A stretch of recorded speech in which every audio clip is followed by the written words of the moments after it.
Well, ladies and gentlemen, and lots of distinguished academic people, I feel a bit lowly among you all. I think the day for me has been very eye-opening, I suppose. I think IT in business and so on has moved a long ways ahead of maybe farming on the ground. You might think there's a great presentation coming after this, but there isn't really. There's only 2 or 3 photographs I want to share with you. That's our lovely herd of cows down in Blarney near Cork. And, you know, the day-to-day work has to go on despite the IT. Of course, we'd love if it would do more of the work for us, and hopefully in time it will. As Pat says, where will we be in 60 years' time? Well, I know where I'll be, well gone. But where will the farm be? You know, who knows? My window, I suppose, on IT before I came here this morning is very often in the morning as I'm leaving. I'm also a teacher of children with intellectual disability, where we use a load of IT. But I'm often going out the door in the morning. I have fed pens 1 through 4. There's a calf in pen 5 needs looking after, and there's no milk there for the bulls yet. You look after them, right? So I'm picking up the bag and I'm running, and then I look and I see your man. No reply has come because the earphones are in. The iPad or whatever it is, the Samsung tablet is up in front of him, and he's watching, it's not Tim, by the way, it's my son, Colm. He's watching Game of Thrones or something like that he needs to catch up on, you know. So I think IT sometimes for my generation can be most frustrating. But anyway, there you go. I think we've heard today from the distinguished speakers, there are huge opportunities for researchers. And there are huge opportunities to draw down funds as well, not least from Science Funding Ireland. I hardly even knew of your existence before today. And I think also from EU, where we have a commissioner who's very open to listening, and I think a lot of money can come our way. It is fair to say we have come a very long way since we started farming at home in 1982. I mean, now we can go out in the field, we can sell an animal privately to another farmer, we can come in home, print off the permit, and the farmer can go home with his animal and his permit, and when he goes to his system, the animal is on his system and gone off our system, you know. And I mean, that is a huge leap. I remember having to throw the kids into the car and drive into Cork and queue for a permit, and you'd have to ring ahead and all. You know, I think we forget sometimes just how far we actually have come in all of that sort of stuff. So we use, I mean, I think got into trouble for mentioning some names this morning, but anyway, I'm not at all political. I'm just saying it as it is on our farm at home. We use the Department of Agriculture website, which is excellent. We use ICBF all the time. The genomic selection has been amazing. We use the Kingswood management tool, as I said this morning, since for the last 22 years. We use the pasture base from Teagasc. And the grass wedge is up in our house every single week, and the grass walk is done and so on. And we use electronic milk recording. But I mean, you would have to ask the question, why, and Frank alluded to it earlier, why are so few farmers using some of the amazing technology we have? And this is something that all of you are going to have to try and answer. I don't know why. I mean, we use the grass budgeting tool. It's just amazing in terms of keeping us on the straight and narrow. We can see where the deficits are going to come, and we can plan accordingly. You know, and I just don't understand why farmers don't take it on. But I mean, the percentage is what, 2 or 3% using it. So whatever you're developing, there's that whole area of trying to get them to take it up. And I actually think it possibly is a fear factor. Farmers as a group are probably a bit suspicious, and somebody mentioned the whole area of inspections and all of that. I think that maybe leads us to close down and not be open to new technology. You just kind of, you know, there's a complacency there. Aren't I all right the way I am? You know. Anyway, So fear of the unknown and complacency would be the two things I would cite. Now, I'm just going to, now let's see how smart I am. Okay, that was supposed to be the last one. Okay, Exhibit A. Have you any idea what that might be? No, can you see there in the centre, O'Leary? She's actually upside down. There's a small bit of my signature. Well, that is the prescription for the medicines for the cows, for the dry cows and the mastitis for the year. And you go take it to the co-op, of course, and you get your prescription. And it was in my son's pocket, and I saw it there. I said to him, listen, that prescription needs to go back into the office. Oh, I will, ma'am, I will put it back later. I'll put it back later, even though he was only a few feet away from it. And a few days passed, and I was passing the washing machine, and he had taken some notion, and he had obviously put on his own washing. And there I saw these little bits of paper, and that one with the blue on it was just stuck on the front window, and I knew straight away what was there. So, of course, a few days later, I said, you have to replace that thing. I gathered it up as best I could and dried it, and sure you couldn't read it. But I said, you have to replace that thing before Tim gets to know about it, you know. And he was, sure, how do I go about that? And so on. I will. So, of course, a few days later, Tim is in the office. Colin, bring me in the prescription, till they put in whatever the cow had taken. So, you know, I mean, and I would consider us very far ahead in terms of IT, yet we are so far behind in lots of things. But, I mean, something like that, a prescription from the co-op, that should be electronic. You know, you go into the doctor and it's printed off electronic. So we shouldn't have these kind of silly management things that happen in families. So the other thing I brought then was the next item that came out of the washing machine another day. You know, with a lot of data on it. I'm sure that has happened in a lot of homes.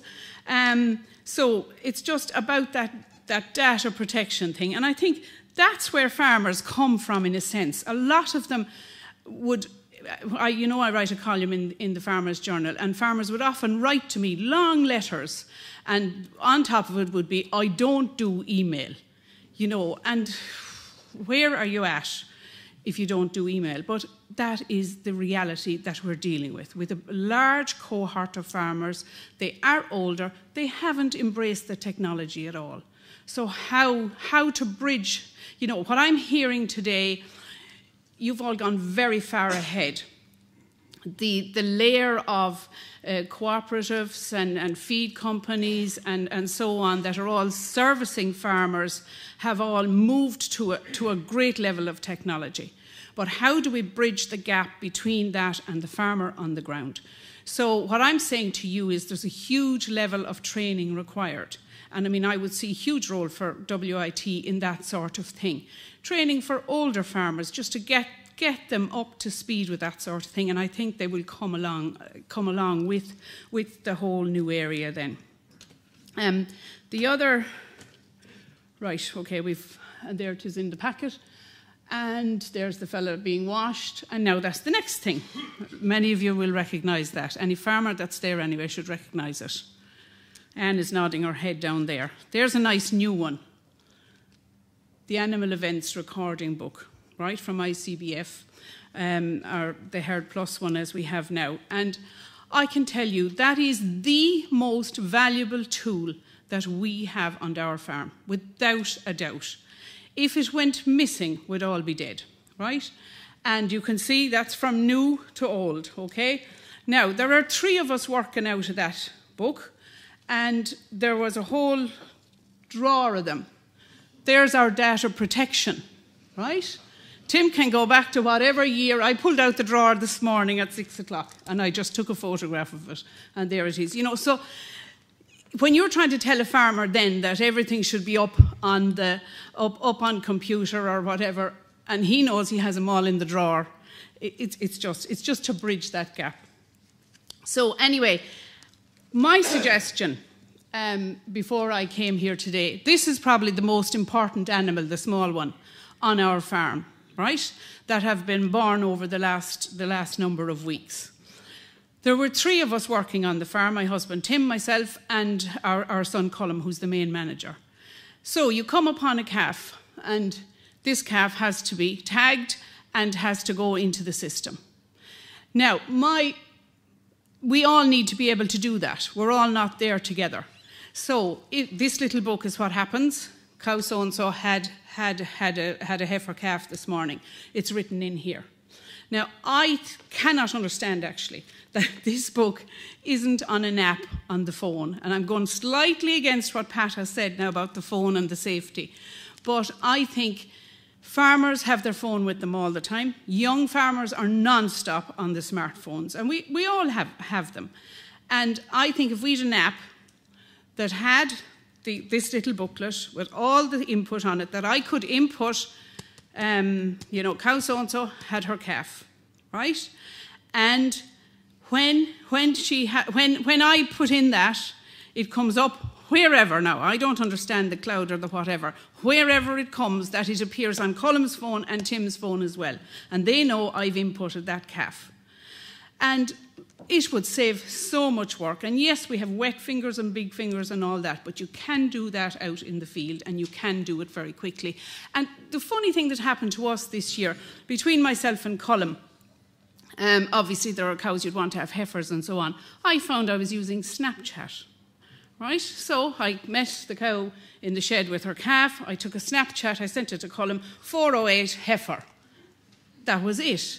Following day, he has 4 calves there. He's checking them. He's saved the Snapchats. He's going through them. There she is. Tack her. And I mean, that's what came out of something rather stupid, really, I suppose, these Snapchat things. But I'm just saying we need to make it so simple for down on the farm. And I know there are handheld data readers and all kinds of things, but sometimes they're just too big. They're just too awkward to handle. And I think the phone is the key to that sort of technology. Now, you might all think I'm daft on that, but that's what would serve me most as a farmer. If I had an app on my phone that could do those sort of simple records. So, the space for WIT, I think, is certainly training for farmers. I mean, even e-module training might work if it was well simplified, and as the gentleman was talking about, Toby, I think, was talking about the larger icons and so on. Hugely important as well. And I mean, a lot of our farmers are on the other side of 50. And look, sure, I have the glasses on. Lots of people need glasses and so on. And I think it's important to make it user-friendly. Definitely this whole interoperability, have I the word right? Is where I'm getting from everybody that we should be going. And I think farmers will come along with that.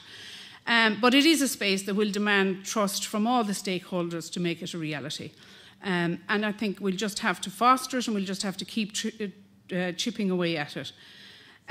You see, the efficient farmers and the ones that are IT savvy are going to move ahead. They're going to move ahead anyway. They're going to use pasture-based. They're going to use all the different things. They're going to move ahead without the others. And the young students that are coming through the colleges, I mean, you have a huge opportunity to mould them. And I even see with Colm how much he uses the phone and all of this. And there was another one that I think was mentioned slightly today. We had a problem with bloat at one time during the year with a couple of heifers that had gone out on clover, and I was, of course, looking in the vet book and looking on the internet and so on. What should we do? And Colm, of course, was out with the bottle of oil, and what had he done? He had just tweeted off, "Bloat here, what'll I give him?" And he had the answer back in a second. And he actually does that quite often. So that's a whole other area that young farmers are using and using very well, and giving each other very good information. So maybe the safety thing could work through the Twitter as well, because that has to be tackled.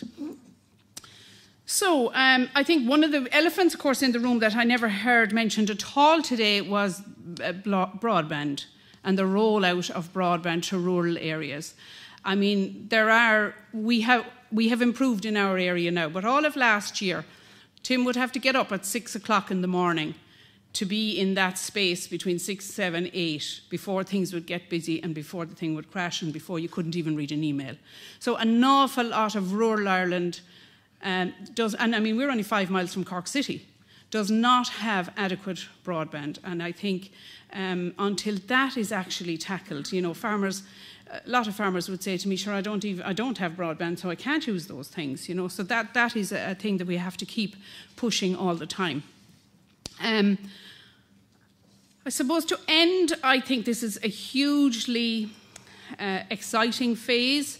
It's a hugely exciting space. I'm thrilled to see the action in this area, and I think it can only serve to make better farmers. Hopefully it will grow as we want it to grow through businesses and through Europe, but I think we mustn't forget just the farmer on the ground. What it is really striving to do, I think, is to make us better farmers. And I think if you keep that in your heads, that not so much do you know, making the IT accessible and everything, but it must also make us better farmers. And I don't think we'll be found wanting. But the mantra at the moment for farmers in expansion mode is better before bigger and efficiency before scale. And that's coming from Teagasc, and it's right, because we could all go bankrupt very, very quickly. So the space of money, as I started off this morning, the cost effectiveness has to be kept in the sights all of the time. Of course, I would love bells and whistles on my lovely Dairy Master tank. And I have to admit to being slightly sad when Liam Lane left the room and we'd made the decision not to have the bells and whistles. And I just thought, you know, I felt sad, not for me, but for Colm, the next generation. I mean, you'd love to be able to do all of those things, but you just have to draw a line under it. I would dearly like somebody here to develop my Herd Plus book to become an app, so that I can, maybe the year after next, be able to press register my calves on my phone. I'm not so sure about the virtual fences, Frank. I can't imagine the cows, you know, stopping. Or how is this thing turned off and on? And is it broadband dependent, or is it electricity dependent, or what? The mind boggles. But anyway, I assume I think this is, I'm showing the problem that you're going to have in selling technology, because my brain is older than other brains, and it's just to get into the right mindset to be able to move forward. But I think this, congratulations to Professor Willie. This has been a fabulous innovation, and thank you, Sinead, for having me. I hope I've added something to the day, but I think what I want to really leave you with is just, if you can try and think of me registering my calf, and it's cold and it's wet and it's raining, and you know, you're just getting on with the business and doing it. If we can get something to do that for us, I don't see a problem in sharing information. I really don't. I said that before. I don't think farmers have a problem in sharing their information, especially when it comes back, you know, with the genotyping or whatever it is, and you get all the material back, and you're only going to be more profitable as a result of that. So thank you all very much.